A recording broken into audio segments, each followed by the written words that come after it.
नमस्कार। जन टीवी के उत्तराखंड के इस खास बुलेटिन में एक बार फिर से आप सभी का बहुत स्वागत है। मैं हूं आपके साथ प्रियंका तिवारी। खबरों को विस्तार से जानेंगे, लेकिन उससे पहले एक नजर हेडलाइंस पर।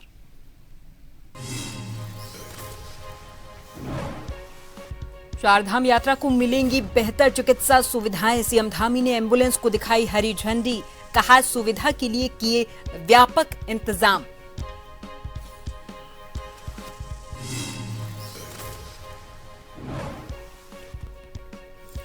पिछले 4 सालों में चयनित कार्मिकों को सीएम धामी ने दी बधाई। डिजिटल पत्र लिखकर उज्जवल भविष्य की कामना की, कहा 30,000 से अधिक युवाओं को दी नियुक्ति।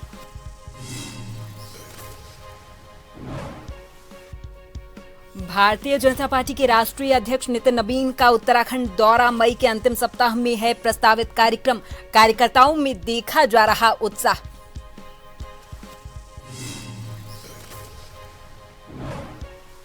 गैस संकट के बीच पिरूल कोयला प्लांट में लगी भीषण आग। उत्तरकाशी में तड़के 3:30 बजे उठी लपटें, लोकल ईंधन उत्पादन को भारी नुकसान।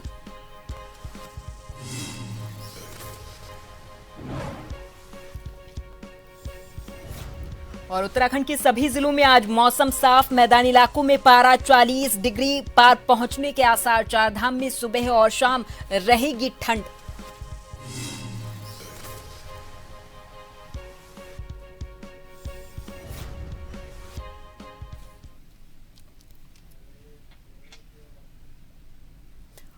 उत्तराखंड के मुख्यमंत्री पुष्कर सिंह धामी ने चारधाम यात्रा को सुगम और सुरक्षित बनाने के लिए देहरादून से आपातकालीन एम्बुलेंस को हरी झंडी दिखाई और उसे रवाना किया है। इस यात्रा के दौरान श्रद्धालुओं को बेहतर चिकित्सा सुविधा देने के लिए सरकार ने व्यापक इंतजाम किए हैं, जिनमें 108 आपातकालीन सेवा, एडवांस लाइफ सपोर्ट और हृदय संबंधित आपात सिचुएशन से निपटने वाली एम्बुलेंस की तैनाती शामिल है।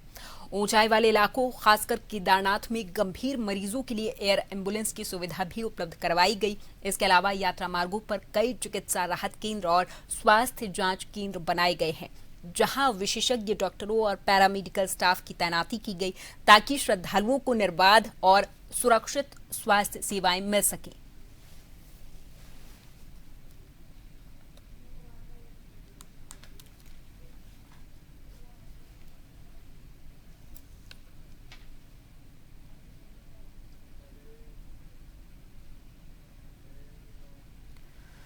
मुख्यमंत्री पुष्कर सिंह धामी ने बीते 4 सालों में सरकारी सेवा में चयनित हुए कार्मिकों को डिजिटल माध्यम से पत्र लिखा और उन्हें उज्जवल भविष्य के लिए शुभकामनाएं दी हैं। दरअसल मुख्यमंत्री ने पत्र में लिखा कि बीते 4 साल में राज्य सरकार ने करीब 30,000 से अधिक युवाओं को राजकीय सेवा के रूप में नियुक्ति दी है।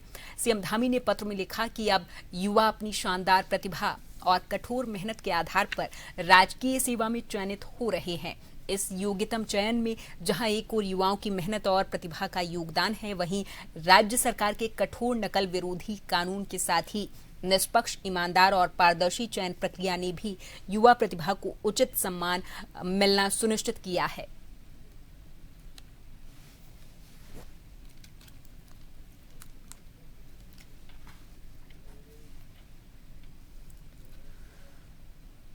देहरादून में भारतीय जनता पार्टी के प्रदेश अध्यक्ष महेंद्र भट्ट ने इस पर कहा कि वैश्विक संकट के बीच भी उत्तराखंड की चारधाम यात्रा सुचारू तरीके से चलती रहेगी। मुख्यमंत्री धामी ने सभी व्यवस्थाओं को खुद संभाल रखा है। महेंद्र भट्ट ने यह दावा किया है कि पिछले वर्ष 50 लाख से अधिक श्रद्धालु आए थे, जबकि इस बार 80 लाख से अधिक यात्रियों के आने की उम्मीद है। अभी तक 6 लाख से अधिक श्रद्धालु दर्शन कर चुके हैं।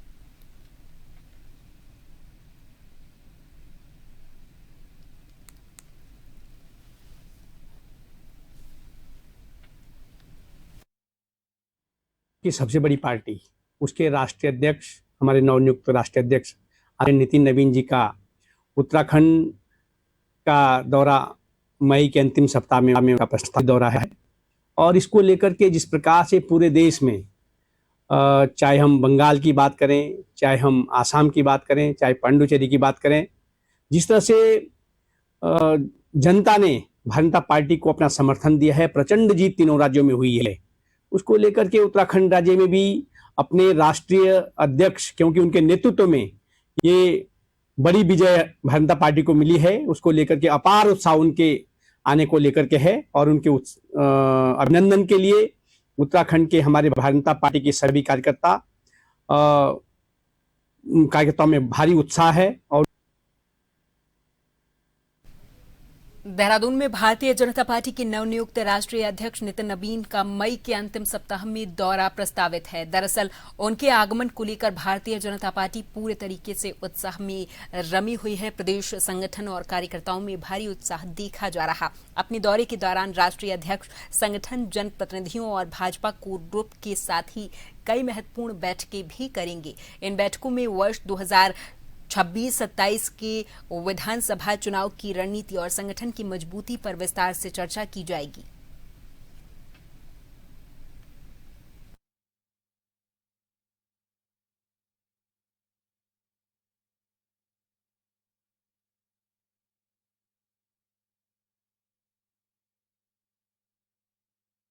देखिए, विश्व की सबसे बड़ी पार्टी, उसके राष्ट्रीय अध्यक्ष, हमारे नवनियुक्त राष्ट्रीय अध्यक्ष आदरणीय नितिन नवीन जी का उत्तराखंड का दौरा मई के अंतिम सप्ताह में उनका प्रस्तावित दौरा है।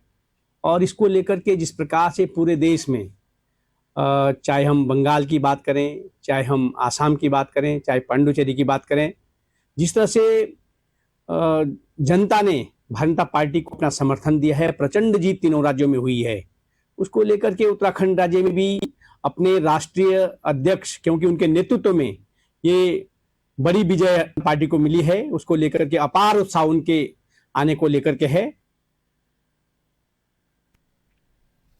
हरिद्वार में आयोजित विशाल वाल्मीकि युवा सम्मेलन में समाज के युवाओं ने बढ़ चढ़कर हिस्सा लिया है। इस कार्यक्रम में पूर्व मुख्यमंत्री हरीश रावत ने मुख्य अतिथि के रूप में शिरकत भी की है। इस सम्मेलन में युवाओं ने सामाजिक और राजनीतिक भागीदारी को मजबूत करने का संकल्प दोहराया है। इस दौरान युवाओं ने ज्वालापुर विधायक रवि बहादुर के नेतृत्व पर भरोसा जताया है और आगामी वर्ष के विधानसभा चुनाव में कांग्रेस सरकार बनाने की हुंकार भरी है।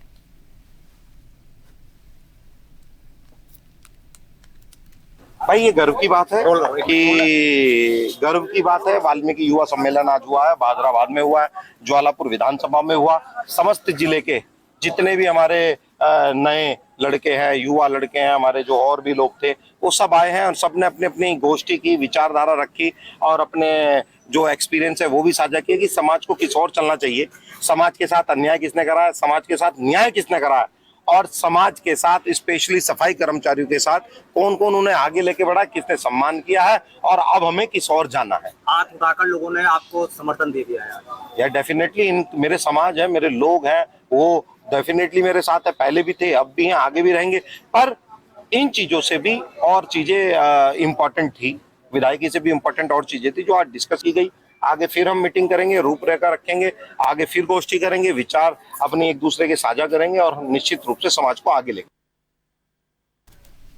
देहरादून में जिलाधिकारी और जिला निर्वाचन अधिकारी सविन बंसल की अध्यक्षता में मतदाता सूची के विशेष गहन पुनरीक्षण को लेकर बैठक हुई है। जिले में 29 मई से मतदाता सूची के पुनरीक्षण का कार्य शुरू होने जा रहा है। इसके तहत 8 जून से 7 जुलाई तक बीएलओ घर घर जाकर प्रपत्र वितरित करेंगे और संकलित करेंगे। जिले की 10 विधानसभा क्षेत्रों में 13,80,000 मतदाता पंजीकृत हैं और 15 सितंबर को अंतिम मतदाता सूची का प्रकाशन किया जाएगा।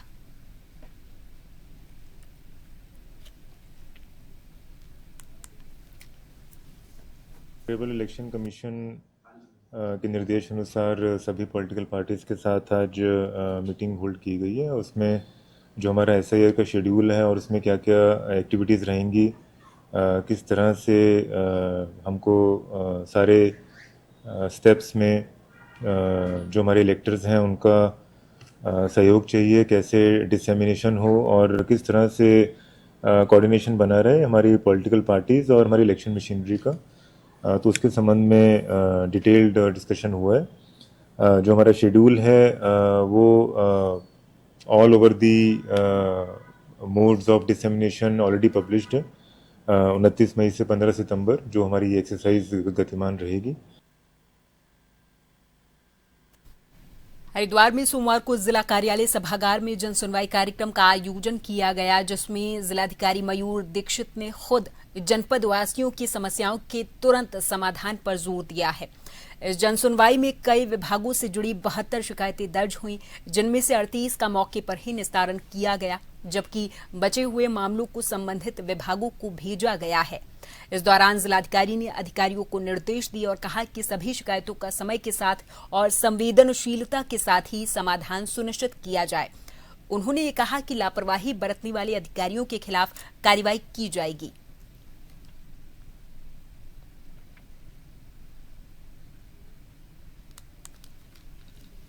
सोमवार को जन सुनवाई की गई, जिसमें अभी तक 72 शिकायतें दर्ज की गई हैं। अधिकतर शिकायतों का मौके पर ही समाधान किया गया। संबंधित अधिकारियों के द्वारा उसमें वार्ता की गई शिकायतकर्ताओं से, उसका समाधान किया गया। कुछ शिकायतों में मौके की आज निरीक्षण भी किया जाएगा अधिकारियों के द्वारा। 4 से 5 शिकायतें ऐसी आई हैं जब वो पहले भी शिकायतकर्ता आए थे, उसमें अधिकारियों की चेतावनी दी गई है कि शिकायतकर्ता का संतुष्टि पूर्वक समाधान करें, उनकी जो भी उनकी समस्या है और उसका निराकरण करें। इसके अतिरिक्त गवर्नमेंट की जो विभिन्न योजना है उनकी भी समीक्षा की गई। सीएम हेल्पलाइन की समीक्षा की गई। हमारा जो जीआईएस बेस्ड एसेट मैपिंग है उसकी समीक्षा की गई। साथ ही जिला योजना के जो कार्य हैं वो तत्काल प्रारंभ किए जाएं और आने वाला जो समय है, बारिश का समय है, उसमें विभिन्न जो हमारे नालों की साफ सफाई है, कावड़ यात्रा से पहले जो निर्माण कार्य पूर्ण होने, साथ ही जो भूमि कटाव के खेत कटान की जहाँ समस्या है या जल निकासी की जहाँ समस्या है, उस पर त्वरित कार्रवाई करने के लिए पंचायती राज विभाग और बीडीओ को डायरेक्शन दिए गए। रामनगर के कार्बेट टाइगर रिजर्व में कुमाऊं क्षेत्र के वन कर्मचारियों को हाथी गणना के लिए विशेष प्रशिक्षण दिया गया है। वन विभाग की ओर से WII के सहयोग से एक विशेष सेंसस प्रोटोकॉल तैयार किया गया। ये गणना अभियान 20 मई से 30 मई के बीच गढ़वाल और कुमाऊं दोनों क्षेत्रों में चलाया जाएगा। CTR के निदेशक डॉक्टर साकेत बड़ूला ने इस पर बताया कि इससे मानव वन्य जीव संघर्ष को कम करने में मदद मिलेगी।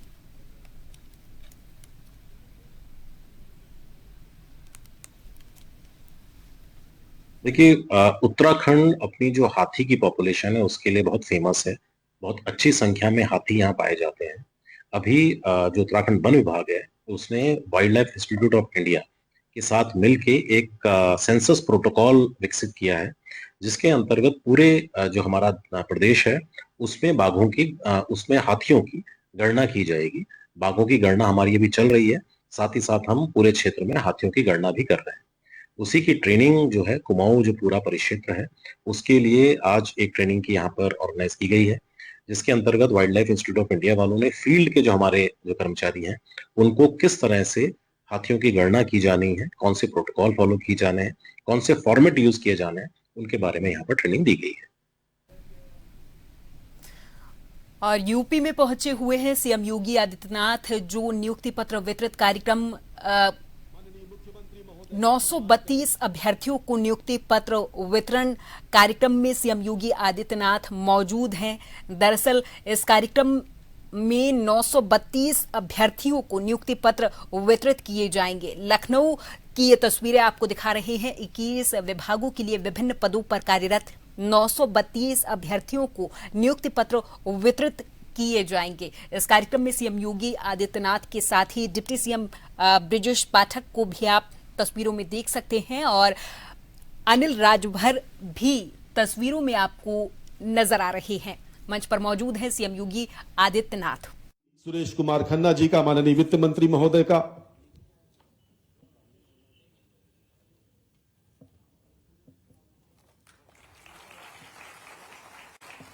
पुनः कामिनी चौहान रतन जी से अनुरोध है, कृपया माननीय मंत्री श्री ओम प्रकाश राजभर जी का सम्मान करें, तुलसी का पौधा भेंट करें।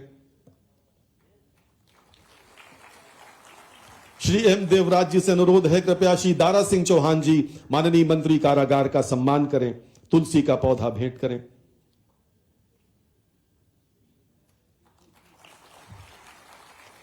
श्रीमती कामिनी चौहान जी से अनुरोध है, कृपया श्री रविंद्र जायसवाल जी माननीय मंत्री।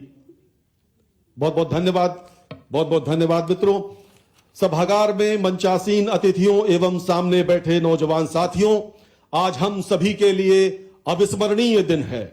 आज उत्तर प्रदेश की प्रमुख परीक्षा संचालन संस्था, जिसे हम सब उत्तर प्रदेश लोक सेवा आयोग के नाम से जानते हैं, उसके द्वारा 21 विभागों के विभिन्न पदों पर चयनित 932 अभ्यर्थियों को नियुक्ति पत्र प्रदान किया जा रहा है और आज से आप जीवन के एक नए दौर में प्रवेश करने जा रहे हैं।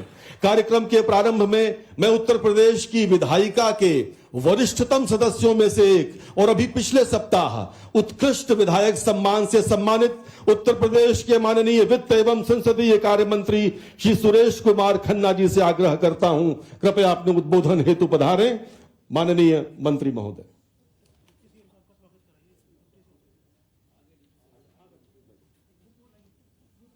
हमारे बीच माननीय उप मुख्यमंत्री महोदय श्री केशव प्रसाद मौर्य जी पधार चुके हैं, कृपया उनका सम्मान करें। श्री एम देवराज जी, माननीय प्रमुख सचिव नियुक्त एवं कार्मिक।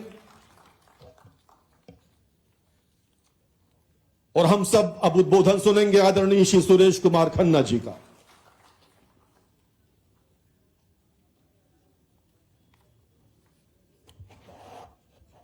जरा वो तो दो।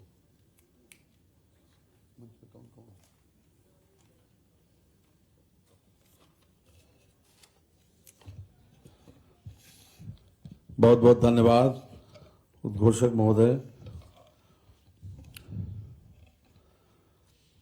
आज के इस विशेष नियुक्ति पत्र वितरण कार्यक्रम में मंच पर उपस्थित उत्तर प्रदेश के शिखर पुरुष यशस्वी मुख्यमंत्री आदरणीय योगी आदित्यनाथ जी, मंच पर विराजमान हमारे उत्तर प्रदेश के उत्तर प्रदेश में 9 लाख से अधिक पदों पर नियुक्ति हुई है।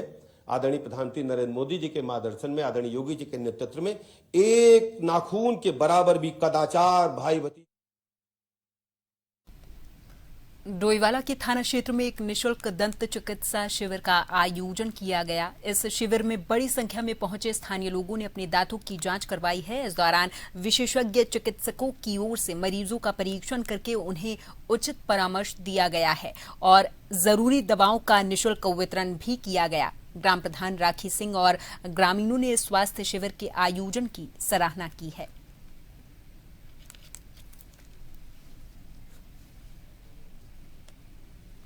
है कि जनता, जितनी भी हमारी जनता है, उनको स्वास्थ्य संबंधी लाभ मिल सके। आजकल की ये जितने भी खान पीन की शैली है, इसमें हम देखते हैं कि दांतों में बहुत समस्या आ रही है, चाहे वो बच्चे हों, बड़े हों, जवान हो, बूढ़े हों, सभी में कई तरह की दिक्कत है। वैसे तो जितनी भी समस्या हम देखते आ रहे हैं, अभी दांतों में कीड़ा दांत निकलने हैं, किसी में मसाला भरना है, और भी तमाम समस्या सामने आई है। काफी संख्या में लोग आए हैं जिन्होंने इसका लाभ उठाया है। और हम विशेषकर जितने भी हमारी क्षेत्र में लोकल क्षेत्र पड़ता है, आज हमारा कैंप थानू क्षेत्र में था, तो आज हमने जितने भी यहाँ के ग्रामीण क्षेत्र थे उनके स्वास्थ्य संबंधी दांतों का निरीक्षण किया और जितने भी हमारे साथ में टीम के डॉक्टर आए थे सभी ने भरपूर जांचें की हैं और जिसमें उनको दांतों संबंधी जो बचाव की जानकारी दी गई है। सबसे पहले तो मैं अपने डॉक्टर साहब जी को बहुत बहुत धन्यवाद करना चाहूँगी क्योंकि उन्होंने ये डेंटल कैंप लगाया है और मैं भी खुद इसका हिस्सा बनी हूँ। मैंने भी इसका पूरा फ़ायदा उठाया है और मैं चाहती हूँ कि हमारे गाँव के सभी, हमारे थानों में 4-5 जो गाँव आते हैं, तो मैं चाहती हूँ अभी मतलब यहाँ वैसे ऑलरेडी काफ़ी लोग आए हैं और चाहती हूँ कि आगे भी ऐसे कैंप लगते रहें और लोग उनका फ़ायदा उठाते रहें। रुड़की से अगली खबर, जहां पर केमिस्ट एंड ड्रगिस्ट एसोसिएशन ने ऑनलाइन दवाओं की बिक्री और नकली दवाओं के खिलाफ एक बड़ा आंदोलन छेड़ दिया है। एसोसिएशन ने 20 मई को मेडिकल स्टोर बंद रख के शांतिपूर्ण धरना देने का ऐलान किया है। व्यापारियों का इस पर कहना है कि ऑनलाइन दवा बिक्री से छोटे कारोबारियों को नुकसान हो रहा और जनस्वास्थ्य भी खतरे में पड़ रहा है। एसोसिएशन ने दवा सप्लाई चेन की जांच और ऑनलाइन बिक्री पर रोक लगाने की मांग की है। व्यापारियों ने चेतावनी दी और कहा कि जल्द कार्रवाई नहीं हुई तो आंदोलन को और तेज किया जाएगा। हमारे व्यापार में, औषधि व्यवसाय में बहुत सारी समस्याओं का सामना आजकल करना पड़ रहा है, लेकिन ये मुद्दा चूंकि मानव स्वास्थ्य से जुड़ा हुआ है तो बहुत गंभीर मुद्दा है। ऑनलाइन जो दवा की बिक्री हो रही है, इसमें क्या गारंटी है कि पेशेंट को सही दवा पहुंच रही है। जिस चीज की जरूरत है, जो मेन मूलभूत समस्या यही है कि मरीज को दवाई की जरूरत है और दवाई वहां पर किस तरह से, आप चारों तरफ देख रहे हैं देश के हालात कैसे हैं, मरीज को क्या डॉक्टर जो सही टाइम पर जो सही दवा प्रिस्क्राइब कर रहा है, जो सही बीमारी देखकर इलाज हेतु उसको एडवाइस कर रहा है, तो क्या वो सही मिल रहा है? ऐसा मुझे नहीं लगता और ये पूरे देश में समस्या पाई जा रही है। इसीलिए AIOCD के उत्तराखंड औषधि व्यवसायी महासंघ के आह्वान पर हम लोगों ने पूरे देशव्यापी हड़ताल का 20 मई को निर्णय लिया है। सभी भाइयों से मैं प्रार्थना करता हूं कि इसको सफल बनाएं। 20 मई 2026 को दिन बुधवार को हमारा ऑल इंडिया एसोसिएशन उत्तरांचल औषधि व्यवसायी महासंघ प्लस हमारा district Haridwar chemist association, Roorkee chemist association, पूरा जिला हरिद्वार हमारा मतलब सहयोग कर रहा है। हमने सभी शासन प्रशासन को साथ लेके काम करा है, शासन प्रशासन से हमने परमिशन लेके काम करा है। इस आह्वान को हमने पूर्ण रूप से सफल बनाने की कोशिश में लगे हुए हैं। आसपास का जितना भी हमारा शहरी क्षेत्र है, देहात क्षेत्र है, वो हमें सब संपूर्ण हमारे विश्वास हमारे ऊपर है, सब सहयोग कर रहे हैं। फिर भी अगर हमारे से कोई त्रुटियां होती है, कोई केमिस्ट भाई से मतलब चीज अगर कभी इमरजेंसी में कोई चीज उसकी मिलती है तो उसको इमरजेंसी की सुविधा उपलब्ध कराने की भी कोशिश की जाएगी।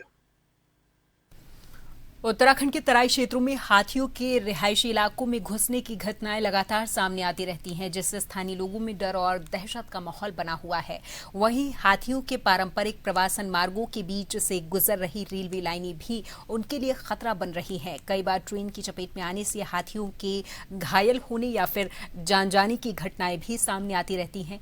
इसी मानो हाथी संघर्ष को कम करने के लिए अब उत्तराखंड वन विभाग ने आधुनिक तकनीक का सहारा लिया है। डॉक्टर विवेक पांडे ने इस पर जानकारी दी और बताया कि संवेदनशील इलाकों में हाथियों की गतिविधियों पर नजर रखने के लिए विभाग की ओर से AI यानी कि आर्टिफिशियल इंटेलिजेंस आधारित कैमरों का इस्तेमाल किया जा रहा है।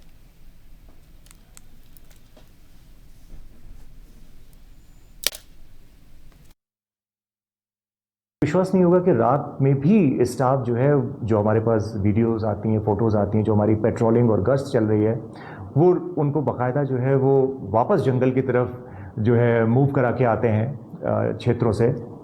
और इसके अलावा जो है जो स्थानीय लोग हैं उनको जो है विसल्स दी गई हैं। कई जगह पर इस तरीके के जो संवेदनशील क्षेत्र हैं वहाँ पे कैमरा ट्रैप लगाए गए हैं। कालागढ़ टाइगर रिजर्व डिवीज़न की तरफ AI कैमरास लगाए गए हैं, जिनके माध्यम से हाथी के वहाँ पे मतलब स्पीशीज़ स्पेसिफिक है कि जब हाथी वहाँ से गुजरेगा तो तुरंत DFO को जो है अपने मोबाइल पे पता चल जा रहा है कि इस समय हाथी का मूवमेंट हो रहा है, तो वो तुरंत ग्रामीणों को जो है वो अवगत करा दे रहे हैं फ़ोन के माध्यम से। इस तरह की कवायद भी हमने शुरू करी है। उत्तरकाशी के डंडा विकास खंड के चकोन गांव में स्थापित पिरूल विद्युत उत्पादन संयंत्र में सोमवार तड़के लगभग 3:30 बजे भीषण आग लग गई। आग लगने की घटना से पूरे क्षेत्र में अफरा तफरी का माहौल बन गया। सूचना मिलते ही फायर ब्रिगेड की 2 गाड़ियां मौके पर पहुंची और कड़ी मशक्कत के बाद आग पर काबू पाया है।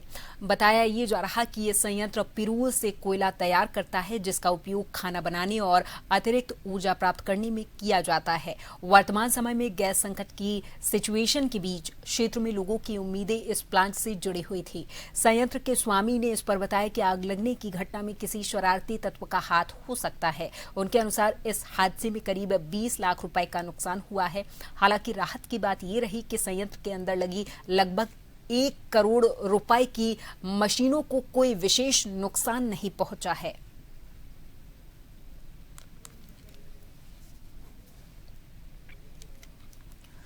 जोशीमठ में आर्मी कैंप के पास मरीजों के लिए जीवनदायिनी कही जाने वाली 108 एम्बुलेंस सड़क के एक बेहद तीव्र मोड़ पर अचानक खराब होने की सूचना मिली। बीच सड़क पर एम्बुलेंस के इस तरीके से खराब होने से न सिर्फ मरीज की जान पर बनाई बल्कि यातायात व्यवस्था के लिए भी खतरा पैदा हो गया। स्थानीय निवासियों का इस पर कहना है कि स्वास्थ्य विभाग और संबंधित अधिकारियों से इस खटारा हो चुकी एम्बुलेंस को लेकर कई बार शिकायतें की जा चुकी, लेकिन अब तक उनकी मांग को अनसुना किया गया है।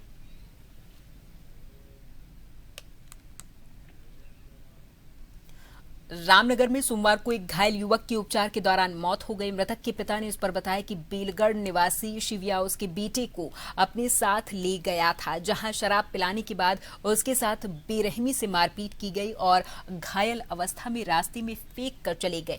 मृतक के पिता ने दोनों पति पत्नी पर अपने बेटे की हत्या का आरोप लगाया है। वहीं पुलिस ने इस पर कहा कि पोस्टमार्टम के बाद ही मौत के वास्तविक कारणों का पता चल पाएगा। परिजनों के आरोपों की जांच की जा रही है।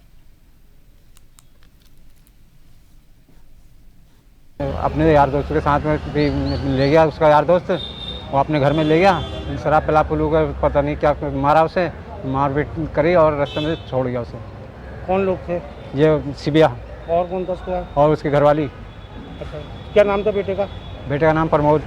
कितने साल का है? 35 साल का। तो ये दोनों मियाँ बीवी ने मारपीट करी? हाँ, दोनों मियाँ बीवी ने मारपीट करी उन्होंने। फिर हॉस्पिटल आए थे उसको? फिर उसे हॉस्पिटल उठा कर लाए, रास्ते में छोड़ गए, पता नहीं कहाँ मारा क्या मारा, और डेड बॉडी यहाँ छोड़ गए हॉस्पिटल में, और यहाँ मर गया।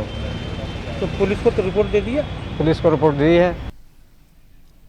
और इसी के साथ इस बुलेटिन में फिलहाल के लिए मेरे साथ बस इतना ही। आप देखते रहें जन टीवी। नमस्कार।